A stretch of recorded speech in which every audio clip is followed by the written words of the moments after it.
मुझसे बात नहीं करनी, तू जा यहाँ से। पिछले 1 घंटे से वेट कर रही हो, तू अब आ रहा है। अच्छा, तू जानती है कि मैं लेट क्यों हुआ? ये देख फोन मेरे लिए। Thank you. एक सेकंड।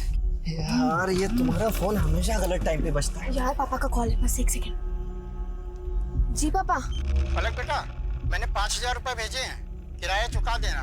अब बहुत जल्दी कोचिंग की फीस भी भेज दूंगा, बस तू मन लगा के पढ़ाई कर। जी पापा, मन लगा के पढ़ाई करूंगी। जी। डैडी को क्यों परेशान कर रही है तू? पैसे चाहिए ट्यूशन के लिए, उससे ले ले।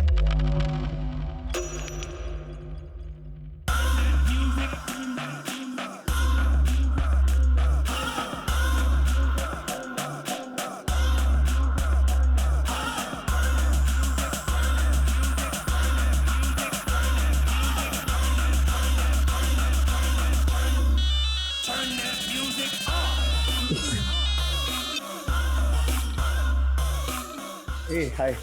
हाय। You're looking damn hot, huh? You also looks fine. Biceps अच्छे बनाए। Thank you. You can touch if you want.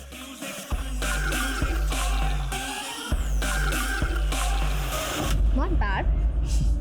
Rocky. पलक। ए रोकी, दूर रह, मेरी बंदी है। अबे तेरी बंदी खुद मुझे भाव दे रही है, इशारा समझ उसका। और तेरा ना सिर्फ नाम सक्षम है, काम में नहीं। अबे ओए, सक्षम। ज्यादा मत बोलियो, समझा ना? वरना आया कार में है, जाएगा एम्बुलेंस में। सक्षम छोड़ो उसको। तुम चलो मेरे साथ।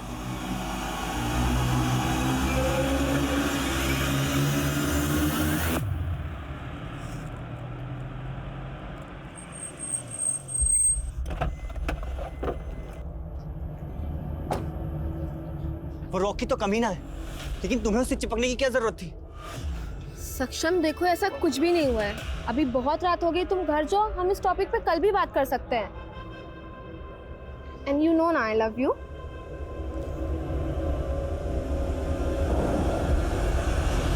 अब तुझे दिखाता हूँ यहाँ से एम्बुलेंस।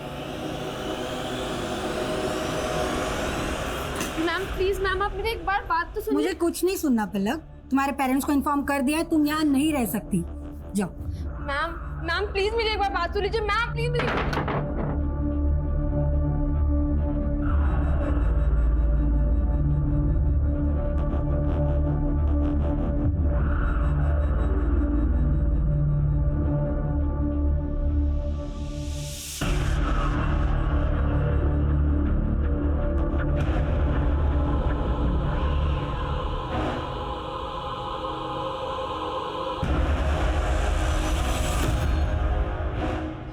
तुम्हें भी मारना है उसने। तुम जानती हो क्या उस आदमी को? बोलो प्लीज, बोलो, जवाब दो प्लीज। कौन हो तुम? बोलो ना, कौन हो? मोहल्ले में कुछ 30 औरतों ने मिलकर एक बीसी शुरू की थी। हर महीने उसमें 500 रुपए डालते थे। कांता नाम की एक औरत थी जो इस सब का रिकॉर्ड रखती थी। कांता और मीना, इन दोनों की आपस में बहुत अच्छी बनती थी। एक दिन कांता गायब हो गई और फिर नंदिनी के पति योगेश ने बहुत बवाल खड़ा किया था। झूठ मत बोल मीना, तू भी मिली हुई है ना उस कांता से? तेरे भरोसे पर अपनी सारी बचत के पैसे जमा किए थे हमने। योगेश भाई, कांता ने धोखा दिया, उसमें मेरी क्या गलती? मेरे पहले से वो यहाँ रहती थी ना, आप सब तो जानते थे उसे। लेकिन तुम लोग गुपचुप तरीके से मिलते थे। कांता के गायब होने से पहले भी तुम उससे मिली थी एक बार। अरे लेकिन उसका मतलब ये तो नहीं कि मतलब कुछ नहीं, हमें हमारे पैसे चाहिए बस। मेरे पास कोई पैसे नहीं है योगेश। पैसे वापस कर वरना मैं तेरी जान से मार दूंगा। पैसे वापस कर मेरे, मुझे नहीं पता। पैसे वापस कर, पैसे वापस कर मेरे, पैसे वापस कर, पैसे वापस कर, पैसे वापस कर, मुझे मेरे पैसे वापस कर, मुझे नहीं पता। मेरे पैसे वापस दे, मेरे पैसे वापस दे, पुलिस को पैसे वापस दे, पैसे वापस कर मेरे। ये योगेश रहता कहाँ है? वो सब तो कुछ महीनों पहले दिल्ली शिफ्ट हो गए। ये योगेश दिल्ली में कहाँ रहता है पता है आपको? नहीं, ये तो नहीं पता।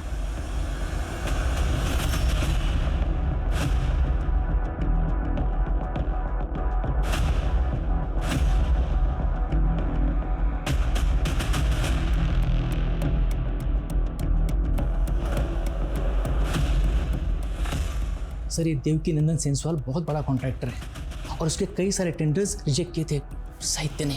हमने बोला ना किसी और से बात नहीं करेंगे हम। साहित्य श्रीवास्तव को बुलाओ। कहाँ छुपा बैठे हैं? मैं हूँ साहित्य श्रीवास्तव। बताइए क्या काम है? काम तो तुम अपना ठीक से नहीं कर रहे हो। देवकी नंदन नाम है हमारा। हमारा टेंडर कैसे नहीं पास हुआ?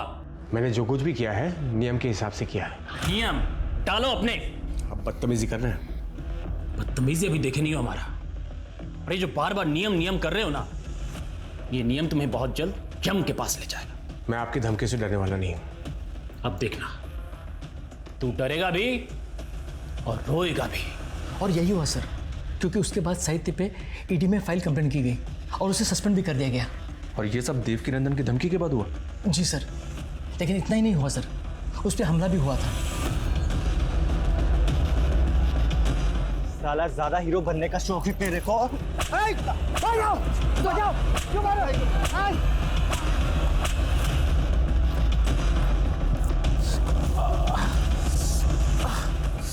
सर ऑफिस वालों को तो कहना ये भी है कि साहित्य पे वो हमला देवकी नंदन ने करवाया था। और इसी के बाद साहित्य का ट्रांसफर दिल्ली हुआ? जी सर, उसने साहित्य का ट्रांसफर दिल्ली इसलिए करवाया ताकि वो उसे ह्यूमिलेट कर सके। तो साहित्य पे ये हमला हुआ कहाँ था? सर यही ऑफिस के सामने वाली लेन में।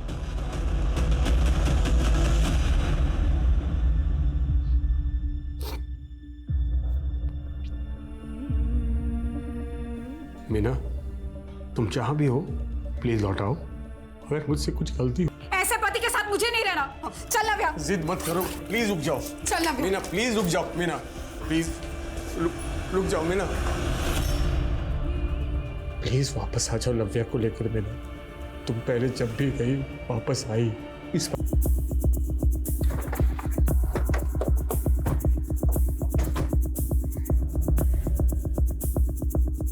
अशोक, क्या कर रहे हो? साहब मैंने इनको बुलाया साहब। वो साहित्य है ना हमारा पड़ोसी, उसको कोई अंदर बंदूक रखे हुए था और मैं इधर ही रहता हूँ साहब। उसके चेहरे पे बहुत सारे खून के निशान थे। एक मिनट। अब पहले सांस लीजिए, फिर तफसील से बताइए क्या देखा आपने। साहब मैं सब्जी लेके बाजार से आ रहा था, बाहर एक काले रंग की गाड़ी खड़ी थी, गेट पे गाड़ी लगा दिया। अक्कल नाम की चीज ही नहीं है। अरे फिर मैं ना अंदर साहित्य के घर से टूटने फूटे की आवाज़ सुनी। जब मैं आया तो दरवाजे को धक्का दिया लेकिन दरवाज़ा खुला नहीं। फिर मैं खिड़की से देखा तो साहित्य को ना कोई बंदूक रखे हुआ था सर पे और उसके चेहरे पे मार के निशान थे। ये देख के डर गया साहब। फिर मैं जाके हवलदार साहब को बुला के लाया। जब मैं आया तो देखा दरवाजे में ताला लगा हुआ है और वो काले रंग की गाड़ी भी गायब थी। वो जो काले रंग की गाड़ी थी उसका नंबर याद है आपको? साहब नंबर तो याद नहीं लेकिन हाँ यूपी का नंबर प्लेट था। इस विंडो से देखा था आपने? हाँ साहब।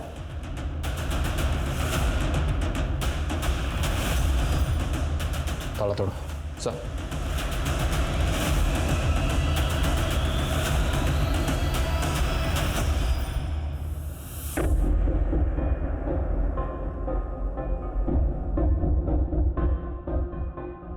सर इतने खून के धब्बे?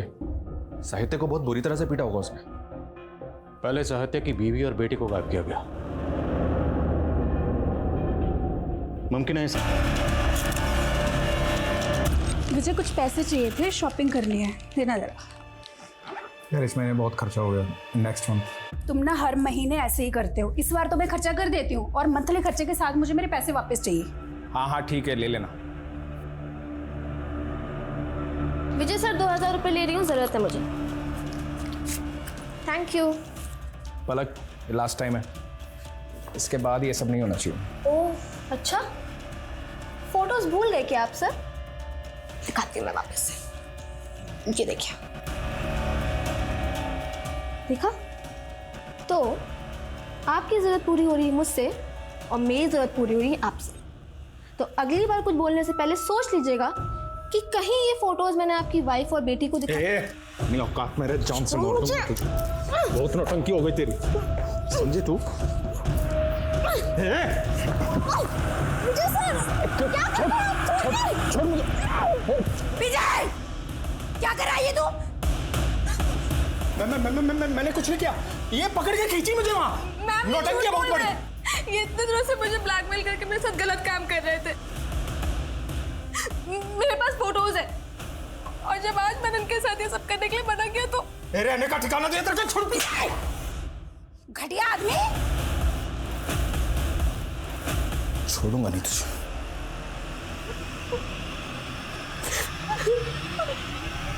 देवकीनंदन, योगेश और ये लड़का, इन तीनों में से किसी ना किसी का इस केस से ताल्लुक जरूर है। सर कहाँ? सर मैंने साहित्य के घर और किडनैपिंग एरिया दोनों जगह के डम डेटा स्कैन किए सर। वहाँ पे 3 नंबर्स ऐसे मिले हैं जो मीना के गायब होने के वक्त भी वहाँ एक्टिव थे, और सर जब कल साहित्य गायब हुआ तब भी वहाँ एक्टिव थे। सर पहला नंबर ये विजय तिवारी है सर, लखनऊ का रहने वाला है। सर्विस प्रोवाइडर को जो इसने एड्रेस दिया था सर अब ये वहाँ नहीं रहता है। और सर दूसरा नंबर इस देवकीनंदन का है, और सर तीसरा नंबर इस लड़के का है, सक्षम नाम है सर इसका, और ये भी लखनऊ का रहने वाला है। इस सक्षम का एड्रेस लोकल पुलिस को दो, और देवकीनंदन और योगेश उठाओ दोनों को। सब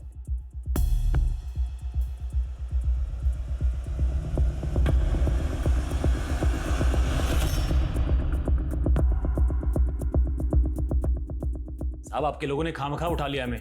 ये इत्तेफाक की बात है, हमारी बहन उसी इलाके में रहती है जहां साहित्य रहता है। और जिस दिन की आप बात कर रहे हैं उस दिन तो हम साहित्य के घर गए भी नहीं थे, हम तो अपनी बहन के घर में थे।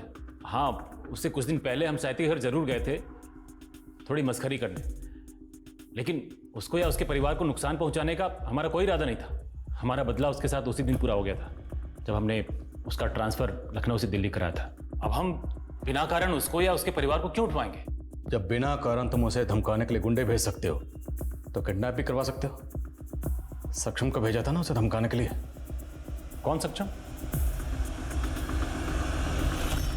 कौन है ये लड़का? कसम से हम पहली बार देख रहे हैं इसको। जब तक सच नहीं बोलोगे हमें तुम बार बार देखोगे। दिखाओ जरा से। साहब ऐसा मत कीजिए। साहब मुझे तो पता भी नहीं था कि साहित्य और मीना दिल्ली में है, और गुस्सा तो मीना को लेकर था साहब। मैं उसकी बेटी को क्यों उठाऊंगा साहब? इसको ही भेजा था ना तूने साहित्य को पीटने के लिए?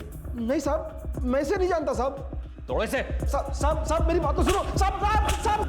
सर ये योगेश और देवकीनंदन दोनों एक ही बात पर अड़े हुए हैं, कुछ नहीं बोल रहे। साहब सर एक कॉमन लिंक मिला है सर। साहित्य के मोहल्ले की एंट्रेंस पे एक सीसीटीवी है सर। जिस दिन साहित्य गायब हुआ था उस दिन वहाँ पे एक ब्लैक कलर की कार को स्पॉट किया गया था, ये देखिए सर। और सर सेम कार को उस बस स्टॉप पे भी स्पॉट किया गया था जहाँ से मीना गायब हुई थी। सर मैंने नेबर से क्रॉस वेरीफाई की, ये वही कार है जो साहित्य के घर के बाहर खड़ी थी। सर ये उस कार के ओनर की डिटेल्स हैं। यूपी का नंबर और विजय तिवारी के नाम पर रजिस्टर्ड है। विजय तिवारी? एक मिनट सर, साहित्य के एरिया में जो 3 नंबर्स एक्टिव थे उसमें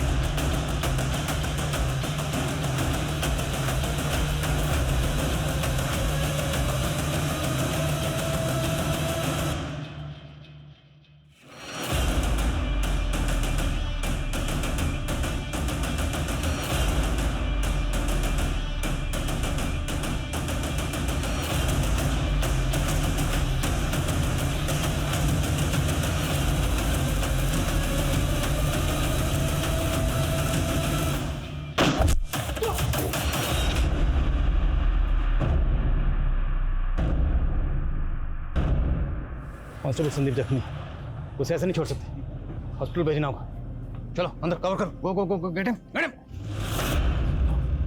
जल्दी जल्दी जल्दी क्विक, जल्दी हॉस्पिटल भेजो। विजय फायर मत करो, तुम्हारी जो भी डिमांड है हम पूरी करेंगे, लेकिन पहले साहित्य और उसके परिवार को छोड़ दो। बोलो क्या चाहते हो? विजय अब छुपाने का कोई फायदा नहीं, हम जानते हैं कि अंदर तुम ही हो। तुमने उन तीनों को किडनैप करके रखा हुआ है।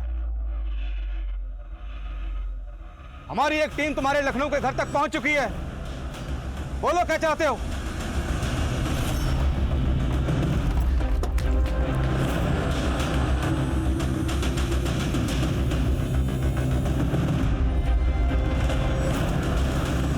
अच्छा किया आप लोग आ गए, मैं आप ही को फोन करने वाला था।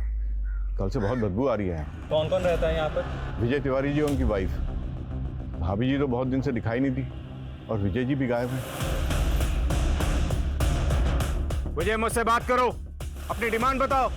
ने उसका प्यार ठुकरा दिया तो ये डर दोबारा जागृत हो गया। साहित्य मीना और पलक को अपना बनाकर रखना चाहता था, और अपनी इस नामुमकिन सी ख्वाहिश को पूरा करने के लिए जो उसने रास्ता अपनाया वो न सिर्फ अनैतिक था बल्कि अमानवीय भी था।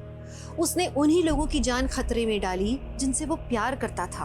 तो अब मैं दिव्यांका त्रिपाठी दहिया लेती हूँ आपसे विदा। फिर मिलूंगी एक और हैरत अंगेज करने वाली कहानी के साथ। आप देखते रहिए क्राइम। रात को नींद नहीं आती, डरावने डरावने ख्याल आते हैं सर। देखिए मैं आपकी हालत समझ सकता हूँ, आप बेफिक्र रहिए, वो दोनों जल्दी मिल जाएंगे। ये बताइए क्या ये मुमकिन है कि मीना खुद अपनी मर्जी से कहीं चली गई? अरे नहीं सर, वो हमें बिना बताए कहीं क्यों जाएगी सर? हम एक जॉइंट अकाउंट खोलने उसे बिजनौर लेके जा रहे थे। जाते वक्त उसने तो बिजनौर के अपने सहेलियों को फोन करके भी बताया कि उनसे मिलने आने वाली है। अगर उसके मन में कुछ और होता सर तो वो ऐसा क्यों करती? आप ही बताइए सर।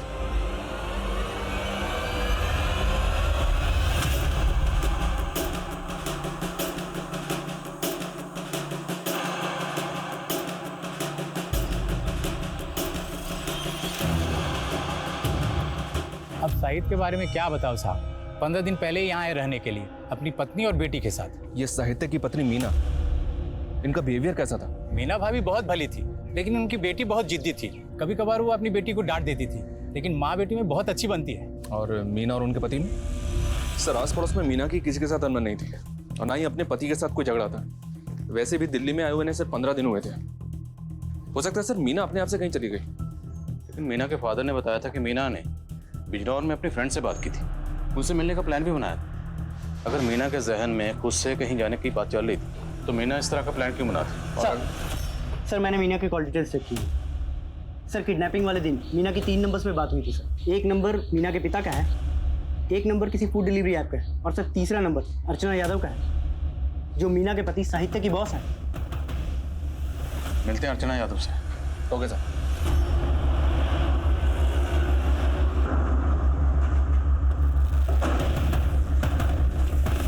वैसे साहित्य काफ़ी सीधा इंसान है। काम के मामले में उससे ज़्यादा सीरियस और ऑनेस्ट इंसान मुझे आज तक कहीं नहीं दिखा। एक जगह SEETAPUR लिखा है सीतापुर। Yes sir. और ये देखिए एक जगह SITAPOOR लिखा है सीतापुर। सर पर नाम तो दोनों एक ही है ना? नाम एक है, पर बहस मत कीजिए, कल आइए ना। सर ये मेरा एप्लीकेशन। सॉरी सर, 4 बजे तक का वक्त था, यू आर लेट, कल आइए आप। सर ऐसा मत कीजिए, 4 बज के 1 ही मिनट तो हुआ है। मेरा बॉस मुझे नौकरी से निकाल देगा। देखिए सर मैं कुछ नहीं कर सकता हूँ, रूल्स आर रूल्स, प्लीज कल आइए।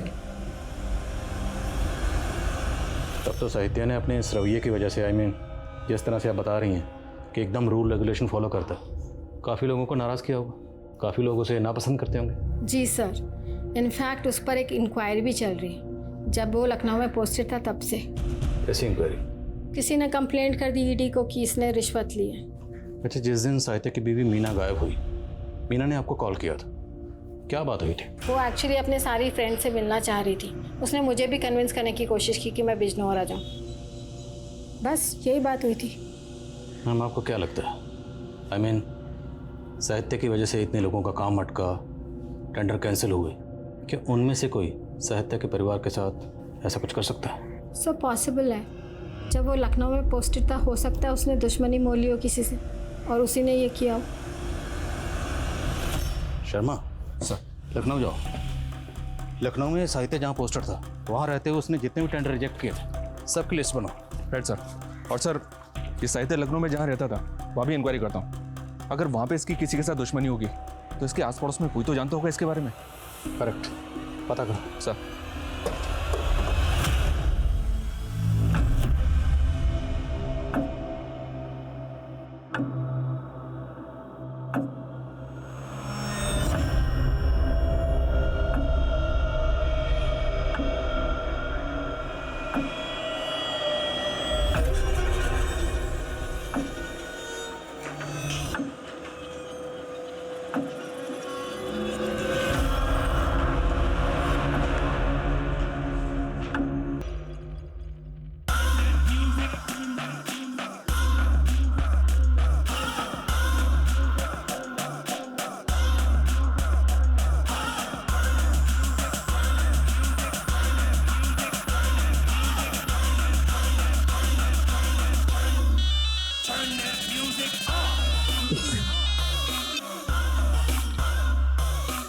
Hey, hi.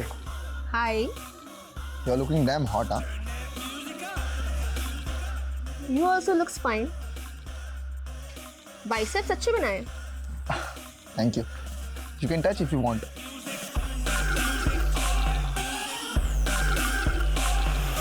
Not bad. Rocky. Palak. A Rocky, दूर रह, मेरी बंदी है। अबे तेरी बंदी खुद मुझे भाव दे रही है, इशारा समझ उसका। और तेरा ना सिर्फ नाम सक्षम है, काम में नहीं। अबे ओए ज्यादा मत बोलियो, समझा ना, वरना आया कार में है, जाएगा एम्बुलेंस में। तुम चलो मेरे साथ।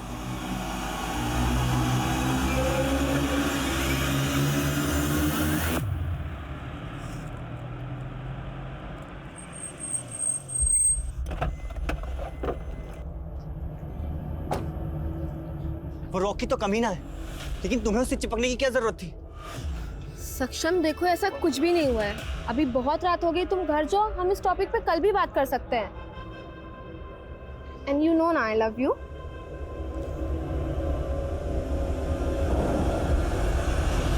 अब तुझे दिखा दो यहाँ से एम्बुलेंस में कौन जाएगा साले। आजा साले। सक्षम, रॉकी क्या कर रहे हो? स्टॉप इट तुम लोग। ए, रुको, क्या गुंडा कर दिया ये? बुलाऊं मैं पुलिस को?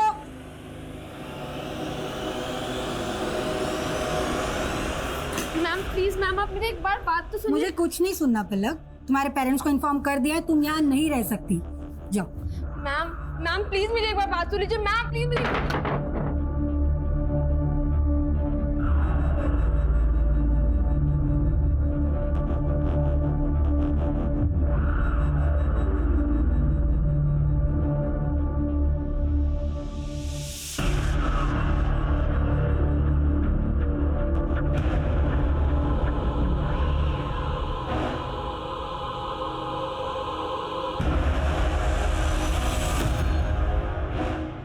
तुम्हें भी मारना है उसने?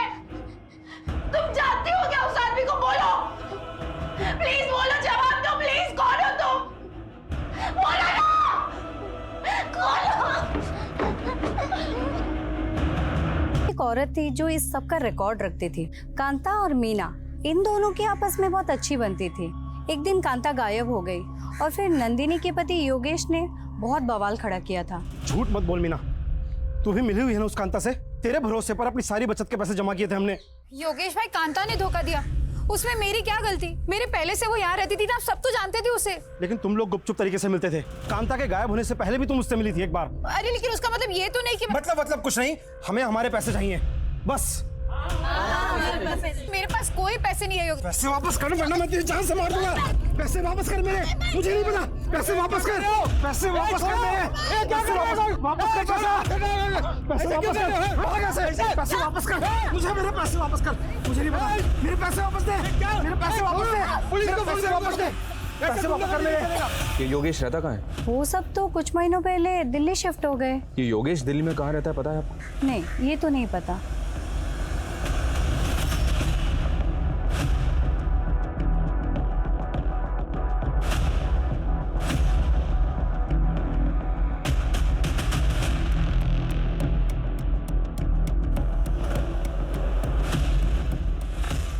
सर, ये देवकी नंदन सेंसवाल बहुत बड़ा कॉन्ट्रैक्टर है और उसके कई सारे टेंडर्स रिजेक्ट किए थे साहित्य ने। हमने बोला ना किसी और से बात नहीं करेंगे हम। साहित्य श्रीवास्तव को बुलाओ। कहाँ छुपा बैठे हैं? मैं हूँ साहित्य श्रीवास्तव। बताइए क्या काम है? काम तो तुम अपना ठीक से नहीं कर रहे हो। देवकी नंदन नाम है हमारा। हमारा टेंडर कैसे नहीं पास हुआ? मैंने जो कुछ भी किया है नियम के हिसाब से किया है। नियम डालो अपने। अब बदतमीजी कर रहे हैं। बदतमीजी अभी देखे नहीं हो हमारा। अरे जो बार बार नियम नियम कर रहे हो ना, ये नियम तुम्हें बहुत जल्द यम के पास ले जाएगा। मैं आपकी धमकी से डरने वाला नहीं हूं। अब देखना, तू डरेगा भी और रोएगा भी। और यही हुआ सर, क्योंकि उसके बाद साहित्य पे ईडी में फाइल कंप्लेंट की गई और उसे सस्पेंड भी कर दिया गया। और ये सब देवकी नंदन की धमकी के बाद हुआ? जी सर, लेकिन इतना ही नहीं हुआ सर, उस पर हमला भी हुआ था। साला ज्यादा हीरो बनने का शौक है तेरे को?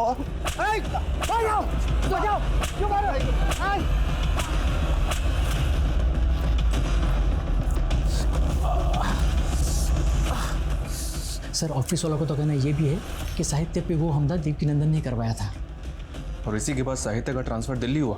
जी सर, उसने साहित्य का ट्रांसफर दिल्ली इसलिए करवाया ताकि वो उसे ह्यूमिलेट कर सके। तो साहित्य पे ये हमला हुआ कहाँ था? सर, यही ऑफिस के सामने वाली लेन में।